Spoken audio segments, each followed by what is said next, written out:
ഇത്രയും ദിവസം അവനെ വിളിക്കാത്തതിലും വരാത്തതിനും പരിഭവം ഉണ്ടാവുമെന്ന് അവൾക്കറിയാം. വീട് കണ്ടപ്പോൾ അവൾക്ക് സങ്കടം തോന്നി. ഈ വീട്ടിൽ നിന്നും അവസാനമായി ഇറങ്ങുന്നത് അരുണിൻ്റെ കൂടെ ഒരു ജീവിതം സ്വപ്നം കൊണ്ടായിരുന്നു. രുദ്രൻ്റെ പിറകിൽ അവൾ അങ്ങോട്ട് കയറി ചെന്നു. വിനയൻ ഗൗരിയെ കണ്ടതും അടുത്തു വന്നു. അവൾ കരഞ്ഞുകൊണ്ട് ആ നെഞ്ചിൽ ചാഞ്ഞു. പൊട്ടിക്കരയുന്ന ഗൗരിയെ കണ്ട് രുദ്ര അവിടെ നിന്നും മാറി നിന്നു. സീതയും അവളെ വാരി പുണർന്നുകൊണ്ട് പരിഭവങ്ങൾ പെയ്തൊഴിച്ചു. അപ്പുവിനെ കാണാത്തതുകൊണ്ട് ഗൗരി അകത്തേക്ക് നോക്കുമ്പോൾ വാതിൽക്കൽ പരിഭവത്തോടെ നിൽക്കുന്ന അവനെ കണ്ട് അവൾക്ക് സഹിക്കാൻ കഴിഞ്ഞില്ല. അവനെ ചുംബനങ്ങൾ കൊണ്ട് മൂടിയവൾ.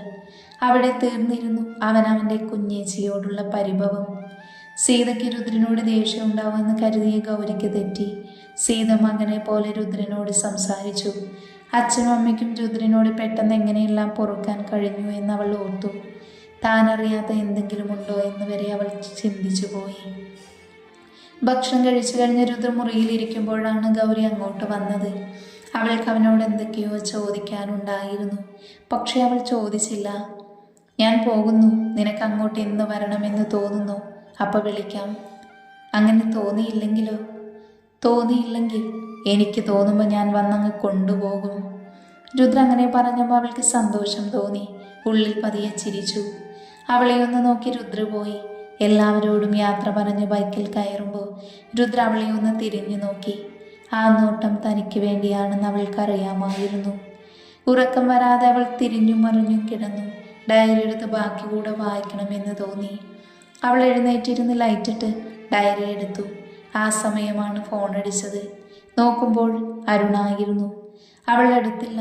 വീണ്ടും വീണ്ടും അടിച്ചു. നിവർത്തിയില്ലാതെ വന്നതും അവൾ എടുത്തു. സർ, എനിക്കൊന്നും പറയാനോ കേൾക്കാനോ ഇല്ല. നമ്മൾക്കൊന്നാവാൻ കഴിഞ്ഞില്ല എങ്കിൽ അത് വിധിയായിരിക്കും. നീ എങ്ങനെയാണ് അവൻ്റെ കൂടെ കഴിയുന്നത് എന്ന് എനിക്കറിയാം ഗൗരി. അവൻ്റെ കൂടെ തന്നെ ജീവിക്കണമെന്നാണോ നിന്റെ ആഗ്രഹം? ഇതാഗ്രഹിച്ച് സ്വന്തമാക്കിയതല്ലല്ലോ. ഞാനൊരു ഭാര്യയാണ്. ഇഷ്ടമല്ലെങ്കിൽ കൂടെ രുദ്രൻ്റെ ഭർത്താവാണ്. ആ സത്യം മറച്ചു വയ്ക്കാൻ പറ്റില്ലല്ലോ.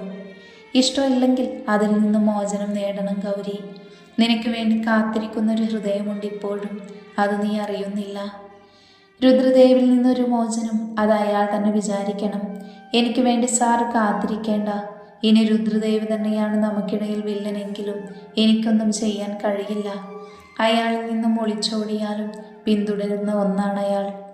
ഗൗരി ഫോൺ കട്ട് ചെയ്തു. ഒരു നിമിഷം അവൾ ആ ദിവസം ഓർത്തുപോയി. കഴുത്തിൽ താലി വീഴുമ്പോൾ രുദ്രൻ്റെ മുഖം, ആ ഭാവം എന്തായിരുന്നു? താൻ വിജയിച്ചു എന്നാണോ അതോ താൻ സ്വന്തമാക്കി എന്നാണോ? അവൻ്റെ മിഴികളിൽ അന്ന് തെളിഞ്ഞു വന്നത് പ്രണയമായിരുന്നു. ഡയറിയുടെ താളുകൾ മറിച്ചു. ഓരോ പേജിലും അവൻ്റെ പ്രണയമായിരുന്നു. ഗൗരിയോടുള്ള പ്രണയം. അത് വായിക്കും തോറും അവളിൽ അവൾ പോലും അറിയാത്തൊരു നൊമ്പരം നിറഞ്ഞു. രുദ്ര അത്രമാത്രം അവൻ്റെ ഗൗരിയെ പ്രണയിച്ചിരുന്നു.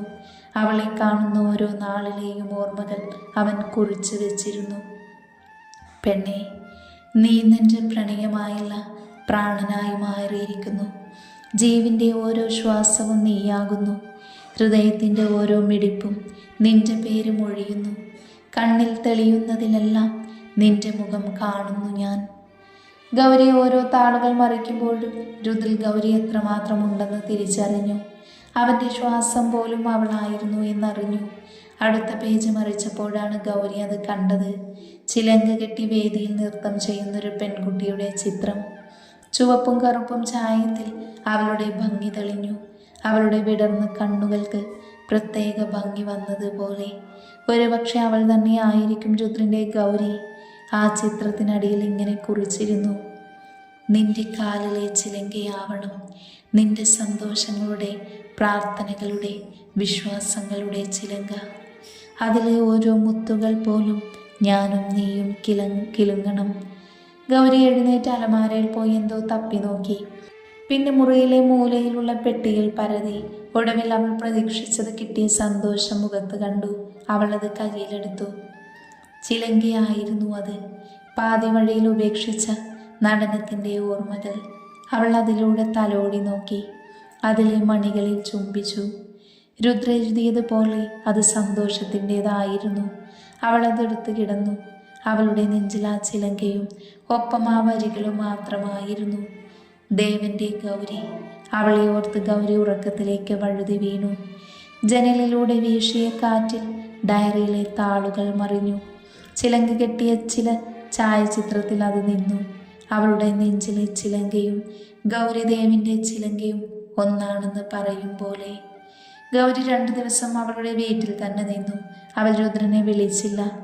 അവനും അവൾ പഴയ ഗൗരി ആയിരുന്നു. അപ്പോൾ കോളേജിലും പോയിരുന്നില്ല. അപ്പുവിൻ്റെ കുഞ്ഞേച്ചിയായിരുന്നു അവൾ. അവളുടെ മനസ്സിൽ രുദ്ര കൂടെ ഉണ്ടായിരുന്നു. അവൻ വരുമെന്ന് തോന്നി. ഇടയ്ക്ക് ഉമ്മറത്തേക്ക് അവളുടെ മിഴികൾ നീണ്ടു. ഒരു സന്ധ്യക്ക് അപ്പുവിൻ്റെ കൂടെ ഇരുന്ന് വിളക്ക് വെച്ച് നാമം ചൊല്ലുമ്പോഴാണ് ആ ബൈക്കിൻ്റെ ശബ്ദം അവളുടെ കാതുകളിൽ പതിഞ്ഞത്. അവൾ വേഗം എഴുന്നേറ്റു. അവളുടെ ഉള്ളിൽ എന്താണ് സന്തോഷം നിറഞ്ഞത്. അവനെ കണ്ട വെറുപ്പായിരുന്നു. രുദ്ര അകത്ത് കയറിയതും ഗൗരി വേഗം അടുക്കളയിൽ പോയി. സീത സന്തോഷത്തോടെ ജോലി ചെയ്യുന്നത് ഗൗരി അവനെ നോക്കി. അമ്മയ്ക്ക് എങ്ങനെ ഇത്രയും പെട്ടെന്ന് അയാളെ അംഗീകരിക്കാൻ കഴിഞ്ഞു? അത് നിന്നോടൊരു ദിവസം ഞാൻ ഈ ചോദ്യം ചോദിക്കും. അപ്പം നീ പറയുന്ന മറുപടി തന്നെയാണ് എനിക്കും പറയാനുള്ളത്. അച്ഛനും അമ്മയും എന്നിൽ നിന്ന് എന്തെങ്കിലും മറച്ചു വയ്ക്കുന്നുണ്ടോ? ഞാനിപ്പം നിന്നോട് പറഞ്ഞ ഒരുപക്ഷെ നീ അംഗീകരിച്ചു തരില്ല. നീ സത്യം അറിയുന്ന ഒരു നാൾ വരും. സീതയുടെ വാക്കുകൾ അവളിൽ ഒരു കരട് കോരിയിട്ടു. ഗൗരി രുദ്രനെ നോക്കി അവരുടെ പുറകിൽ നിന്നു. ഞാൻ വന്നത് അറിയാം മോനെ. മോളെ റെഡിയായിക്കോ. വിനയൻ പറഞ്ഞത് ഗൗരി രുദ്രനെ ദേഷ്യത്തിൽ നോക്കി മുറിയിൽ പോയി. ഉള്ളിൽ സന്തോഷം തോന്നിയെങ്കിലും വീട്ടിൽ നിന്ന് പോകുന്നതിൽ സങ്കടം തോന്നി. എല്ലാവരോടും യാത്ര പറഞ്ഞ് അവൾ ഇറങ്ങി. വഴിയിടയിൽ വെച്ച് ബൈക്ക് പഞ്ചറായി. രാത്രി ഇരുട്ട് നിറഞ്ഞ വഴിയായിരുന്നു. ഗൗരി രുദ്രനെ ഷർട്ടിൽ പിടിച്ചു. അവളുടെ ഭയം മനസ്സിലാക്കി രുദ്ര അവളെ ചേർത്ത് പിടിച്ചു. അവൻ ചുറ്റും നോക്കി. അടുത്ത വീടോ കടയും ഒന്നുമില്ലായിരുന്നു. എന്ത് ചെയ്യുമെന്നറിയാതെ നിൽക്കുമ്പോഴാണ് ആ വഴിയിൽ കൂടെ ഒരു കാറ് പാഞ്ഞു വരുന്നത് കണ്ടത്. രുദ്ര സഹായം ചോദിക്കാൻ എന്നോണം മുന്നോട്ട് കാലുകൾ വെച്ചതും എന്തോർത്തതുപോലെ അവൻ പുറകിലേക്ക് നീങ്ങി. ആ കാറ് വന്ന് അവരുടെ അടുത്ത് നിർത്തി. ഗൗരി പേടിയോടെ രുദ്രനോട് ചേർന്ന് നിന്നു. കാറിൽ നിന്നും ഇറങ്ങിയ ആളെ കണ്ട് ഗൗരി ഒന്ന് ഞെട്ടി. എന്നാൽ രുദ്രൻ്റെ ചുണ്ടിൽ പുഞ്ചിരി വന്നു.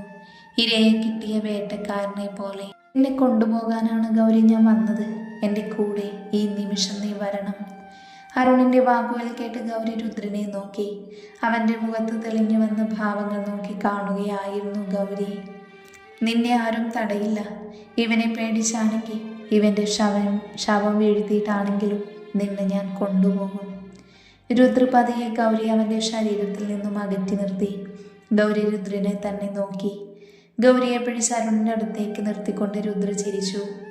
ദാ നിന്റെ കൈയെത്തും അകലത്തിൽ ഇവളുണ്ട്. നീ ആൺകുട്ടിയാണെങ്കിൽ കൊണ്ടുപോയിവളെ. രുദ്രൻ്റെ വാക്കുകൾ കേട്ട് ഗൗരി രുദ്രനെ നോക്കി. അരുൺ എന്തെങ്കിലും ചെയ്ത രുദ്ര അവനെ ജീവനോടെ വെച്ചേക്കില്ല എന്ന് അവൾക്കറിയാം. അതുകൊണ്ട് തന്നെ അവിടെ ഇനി പലതും നടക്കുമെന്നും.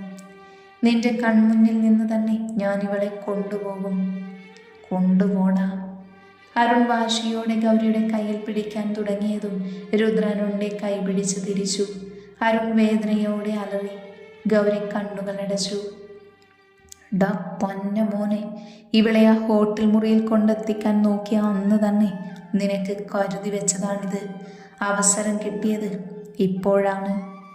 രുദ്ര പറയുന്നത് കേട്ട് ഗൗരി ഞെട്ടി കണ്ണുകൾ തുറന്നു. അപ്പോൾ അവൾ കണ്ടു രുദ്രൻ്റെ കൈപ്പിടിയിൽ വേദന കൊണ്ട് പുളയുന്ന അരുണിനെ. രുദ്ര പറഞ്ഞത് സത്യമാണെന്ന് മനസ്സിലാക്കാൻ ഗൗരിക്ക് ഏറെ നിമിഷം വേണ്ടി വന്നില്ല. രുദ്രൻ്റെ ആ നോട്ടം മാത്രം മതിയായിരുന്നു. അരുൺ തന്നെ മനഃപൂർവ്വം ചതിക്കാൻ ശ്രമിച്ചതാണ് എന്ന് മനസ്സിലായതും ഗൗരി ആകെ തകർന്നു. അവളുടെ കണ്ണുകൾ നിറഞ്ഞു. അവളുടെ നോട്ടം വേദനയാൽ പിടയുന്ന അരുണിൽ തന്നെയായിരുന്നു. രുദ്ര അരുണിൻ്റെ കൈ പിടിച്ച് തിരിച്ച് മുതുകിൽ ഒരു ചവിട്ട് കൊടുത്തു. അരുൺ നിലത്തേക്ക് വീണു. രുദ്ര ഗൗരിയെ പിടിച്ച് മാറ്റി നിർത്തി. അവളാകെ തളർന്നു പോകുന്നത് പോലെ തോന്നി. വീഴാതിരിക്കാൻ ബൈക്കിൽ പിടിച്ചവൾ നിന്നു. രുദ്ര അരുണിനെ ഷർട്ടിൽ പിടിച്ചെഴുന്നേൽപ്പിച്ച് അവൻ്റെ മൂക്കിനിട്ട് കുത്തി. അരുൺ തളർന്നുകൊണ്ട് രക്തം കിനിയുന്ന മൂക്ക് പൊത്തി. രുദ്രദേശത്തിൽ അവനെ പിടിച്ച് ഗൗരിയുടെ കാൽ ചുവട്ടിലേക്ക് തള്ളി. പറയട ഇതുവരെ നീ ചെയ്തതെല്ലാം. അരുണൊന്നും മിണ്ടിയില്ല. രുദ്രന് കോപം കത്തി. അവൻ അരുണിനെ പിടിച്ച് ഗൗരിയുടെ മുന്നിൽ നിർത്തി. അരുണിൻ്റെ കഴുത്തിൽ പിടിച്ചു. സത്യം നീ പറയുന്നോ അതോ? ഞാൻ പറയാം. അരുൺ വിക്കി വിക്കി പറഞ്ഞു. ഗൗരി നിലത്ത് നോക്കി നിന്നു. അവൾക്കറിയാമായിരുന്നു ഇനി അവൾ കേൾക്കാൻ പോകുന്നത് ഇതുവരെ ഉണ്ടായിരുന്ന വിശ്വാസമായിരുന്നു എന്ന്. നിന്നെ അന്ന് ഹോട്ടലിൽ എത്തിച്ചത് ഞാനാണ്. കല്യാണത്തിന് ഞാൻ മനഃപൂർവ്വം വരാതിരുന്നതുമാണ്. ഇനി ഇതെല്ലാം എന്തിനാ വേണ്ടിയെന്ന് കൂടെ പറ. അരുൺ രുദ്രനെ നോക്കി. അവൻ്റെ മുഖത്ത് തെളിഞ്ഞ ദേഷ്യത്തിൽ തന്നെ കത്തിക്കാനുള്ള അഗ്നിയുണ്ടെന്ന് തോന്നി.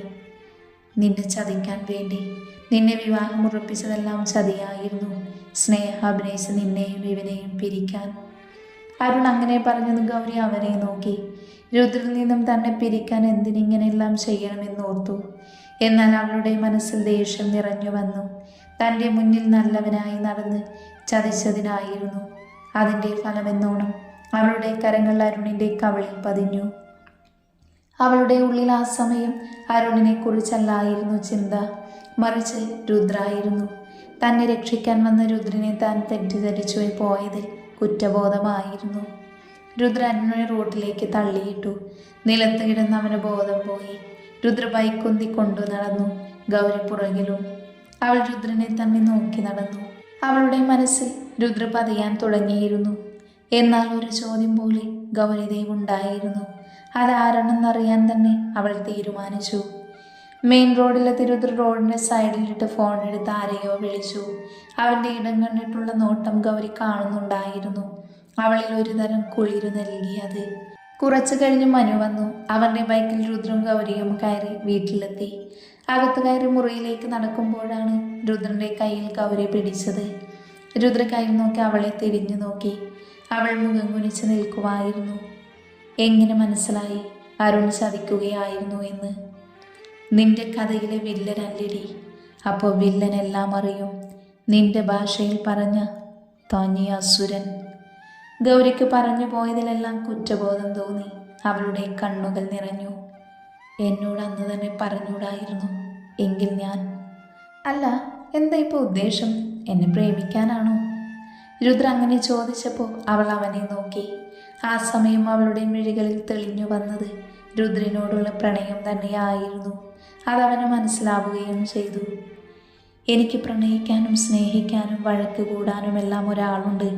അതുകൊണ്ട് ആ പോസ്റ്റിലേക്ക് വരാൻ നോക്കല്ലേ. ചിരിച്ചോണ്ട് രുദ്ര അത് പറഞ്ഞു പോകുമ്പോൾ ഹൃദയം പിടയുന്ന വേദനയോടെ ഗൗരി അങ്ങനെ തന്നെ നിന്നു. അവളുടെ മുട്ടിട്ട് തുടങ്ങിയ പ്രണയം അവളെ തന്നെ വാടിക്കരിഞ്ഞു. ആ നിമിഷം അവൾ രുദ്രദേവിൻ്റെ ഗൗരിയായിരുന്നുവെങ്കിൽ എന്ന് പോലും ആശിച്ചു പോയി. ഗൗരി മുറിയിലേക്ക് പോകാതെ ഹാളിലിരുന്നു. സോഫയിൽ തലചായ്ച്ചു വെച്ച് അവൾ അങ്ങനെ കിടന്നു. മനസ്സിൽ രുദ്രനെ കണ്ടത് മുതലുള്ള ഓരോന്നും കടന്നുപോയി. ഏറ്റവും ദേഷ്യം തോന്നിയ ഒരാളെ എങ്ങനെ സ്നേഹിക്കാൻ കഴിയും? നമ്മൾ പോലും അറിയാതെയാണ് അത് സംഭവിക്കുക. പ്രണയം അങ്ങനെയാണ്. അനുവാദം പോലും ചോദിക്കാതെ കടന്നു വന്ന് സന്തോഷം വാരിക്കോരി തരും. പിന്നെ ദുഃഖത്തിൻ്റെ നിലയില്ലാ കായലിലേക്ക് തള്ളിയിട്ടങ്ങ് പോകും. ഓരോന്നോർത്തവൾ ഉറങ്ങിപ്പോയിരുന്നു. രുദ്ര ഫ്രഷായി വരുമ്പോൾ മുറിയിൽ ഗൗരിയെ കാണാത്തത് കൊണ്ട് ഹാളിൽ വന്ന് നോക്കി. സോഫയിൽ തലവെച്ചുറങ്ങുന്നത് കണ്ട ഒരു നിമിഷം അവൻ അങ്ങനെ നോക്കി നിന്നു. ഓർമ്മകളുടെ വേലിയേറ്റം മനസ്സിൽ തെളിഞ്ഞതും അവൻ അവളെ കയ്യിൽ കോരിയെടുത്തു. അവൻ്റെ നെഞ്ചിൽ തലചായ്ച്ചുറങ്ങുന്ന അവളുടെ നെറ്റിൽ അവൻ വാത്സല്യപൂർവ്വം ചുംബിച്ചു. ഗൗരിയെ ബെഡിൽ കിടത്തി രുദ്ര വെള്ളം കുടിക്കാൻ വേണ്ടി അടുക്കളയിൽ പോയി വരുമ്പോഴാണ് സോഫയിൽ അവളുടെ ബാഗ് ഇരിക്കുന്നത് കണ്ടത്. അവൻ അതെടുത്ത് മുറിയിലെ മേശയിൽ വെച്ച് തിരിഞ്ഞതും അവളുടെ ഫോൺ അടിച്ചു. രുദ്ര അതെടുത്ത് നോക്കി. അറിയാത്ത നമ്പറായിരുന്നു. രുദ്ര എടുക്കാൻ നിന്നതും കട്ടായി. രുദ്ര ഫോൺ മേശയിൽ തന്നെ വെച്ച് തിരിയാൻ നേരമാണ് കണ്ണിൽ ആ ഡയറിയുടെ ഒരു ഭാഗം കണ്ടത്. രുദ്ര ബാഗിൽ നിന്നും അതെടുത്തു. രുദ്ര ഗൗരിയെ ഒന്ന് നോക്കി. പിന്നെ ആ ഡയറിയിലെ താളുകൾ മറിച്ചു നോക്കി. ചുണ്ടിൽ അവൻ പോലും അറിയാതെ ഒരു പുഞ്ചിരി തെളിഞ്ഞു വന്നിരുന്നു ആ നിമിഷം. അവൻ അതടച്ചു വെച്ച് അലമാരയിൽ ഭദ്രമായി ഒരിടത്ത് വെച്ചു. ഗൗരിയുടെ അടുത്ത് വന്ന് കിടന്നു. കാറ്റിൽ പാറിപ്പറക്കുന്ന മുടികൾ മുഖത്തു നിന്ന് മാടിയൊതുക്കി അവളുടെ മുഖത്ത് തന്നെ നോക്കി അങ്ങനെ കിടന്നു അവൻ. അപ്പോൾ നീ ആ ഡയറി വായിച്ചിരിക്കുന്നു. ഇനി നിന്റെ ശ്രമം ഗൗരിദേവിനെ കണ്ടുപിടിക്കാനാവുമല്ലേ? കണ്ടുപിടിക്ക് നീ. എനിക്ക് കാണണം നിന്റെ ആ അന്വേഷണം. മനസ്സിൽ നിറഞ്ഞ ചിരിയോടെ രുദ്ര അത് പറഞ്ഞുകൊണ്ട് അവളുടെ കവളിൽ ഒന്ന് മുത്തി. അവൻ്റെ കണ്ണുകൾ അവളുടെ കഴുത്തിൽ തെളിഞ്ഞു കിടക്കുന്ന മറുകിൽ കുടുങ്ങിയതും ഉള്ളിൽ വികാരം വന്ന് നിറയുന്നത് അവൻ അറിഞ്ഞു. അവളിൽ നിന്നും നോട്ടം മാറ്റി രുദ്ര തിരിഞ്ഞു കിടന്നു. മനസ്സിൽ ആ പഴയ കാലം ഓർത്ത് നനവുള്ള കുറേ ഓർമ്മകളുടെ കൂട്ടുമായി അവൻ ഉറക്കത്തിലേക്ക് വീണു.